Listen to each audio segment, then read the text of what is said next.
I've gotten a few requests to do this, and so I will now. I'm going to show you how to use Horion Client's Aimbot, or well, I'm going to show you how to use Aimbot, and I'm going to do that with Horion Client. If you want the download for Horion, that's going to be linked down in the description below. Anyways, here as you can see, I've opened up the Clicked UI right at the top of the combat section right there. We have the Aimbot. I think the range is by default set to 4. That is in blocks, so your reach in blocks. If you set the range of this greater than your reach, then you might be aiming at people whilst you can't actually hit them.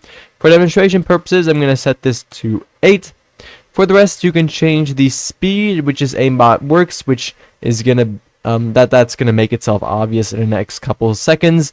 And for the rest, we also have aim lock and include mobs. I've ticked include mobs for right now, just to be able to show you guys what this is about. So if I actually turn it on over here, then you're gonna notice that if I look away from the sheep and I let go of my mouse, it's gonna automatically lock onto the mouse. Onto the sheep, sorry. So you'll notice that this aimbot, it's not like with a bow that you automatically just look this way and then hit your target, or that the mouse automatically like snaps to wherever the nearest entity is. It's quite soft, as you can see, and of course when we get out of a certain range, it's not going to work anymore, right?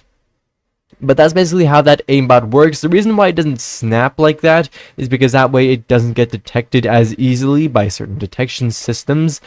For the rest, you can choose to require a click, which means that only when you're clicking, so basically only when you're fighting, it's actually going to enable itself.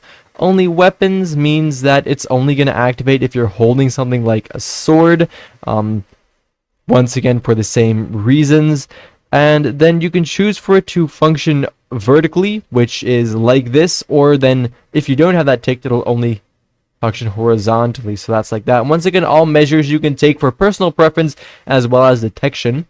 Anyways, we can turn up the speed over here just as an example, and as you can see, you'll notice that now it snaps a lot faster. It's also a lot harder for me to turn away my mouse. You'll notice that if I'm looking completely the other way, it's not going to snap right on. Obviously, that's too easy to detect for detection systems, and when I'm out of range, well, I'm out of range, right? So we'll just turn this back down to what it should probably be at. Here, I'll turn both the horizontal and vertical range to maximum, and basically what that allows for is that even when I don't even have the sheep on my screen now, but it's still going to lock onto it. This is in degrees, so 180 degrees mean that you can basically be looking the entire opposite way, and it is still going to lock onto that sheep. If you want the, in theory, the best aimbot possible, then what you would do is turn up all the speed all the way, the range all the way, just like that, and now no matter where I am, as long as I'm within that 8 block range, it's automatically going to lock onto this sheep. Now, for the rest, of course, I do have include mobs on, so that's what's causing it to lock onto the sheep. Also, keep in mind that it could lock onto your teammates. I think you can use the, .friends command. Really? .friend. You can use the .friend command to add people to your team, so, and then I think there's a module that allows you to exclude them from stuff like the aimbot, or maybe there's even a .team command. No, there is not. Alright, so that's going to be that then. Or there might actually be a Teams module. Anyways, who really cares, right? So for the rest, those are really those options. For the rest, you also have aim lock. As you can see, what that's going to do is really just make it snappy. Even when I try to move away, it's really just going to lock onto that sheep no matter what. Once again, using this, it's going to be a lot more detectable even.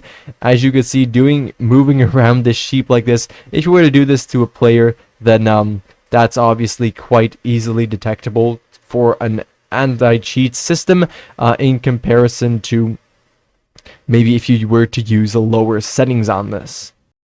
Alright, so now this aimbot over here can also be used with bows, as you can see, just like that. Although with bows it can become a little more inaccurate. Actually, I think this guy is like, what the hell is going on with this guy? Oh my god. I'm not sure if this is like Horion Client things, or if that's just me. What the hell? Um, yeah.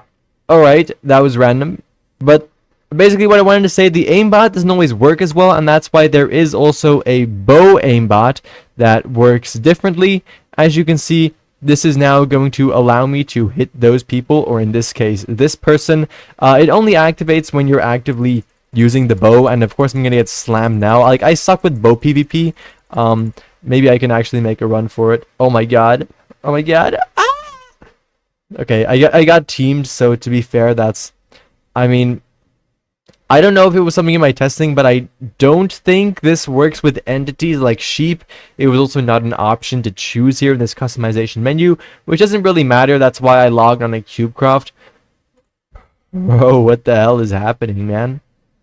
Is it the anti-bot? No, it's... Oh, okay. That's fine, I guess. Anyways, logging onto CubeCraft was, of course, purely for educational purposes. I also purposefully lost... obviously, right, as to not allow myself to experience that advantage when you're using hacks. This was just to showcase for you guys what it would be like. So the bow aimbot works like that. You need to be actively triggering the bow, and when you're triggering the bow, it's automatically going to lock onto the nearest entity. Once again, you can choose the height in which it does this. The height basically means that if you're looking up completely, then it's not gonna like snap onto something below you. And as you can see, we have the predict over here. I think that manages height differences as well. Like, it predicts where the player is going to go to based on their current path, and then by that changes where it aims just slightly.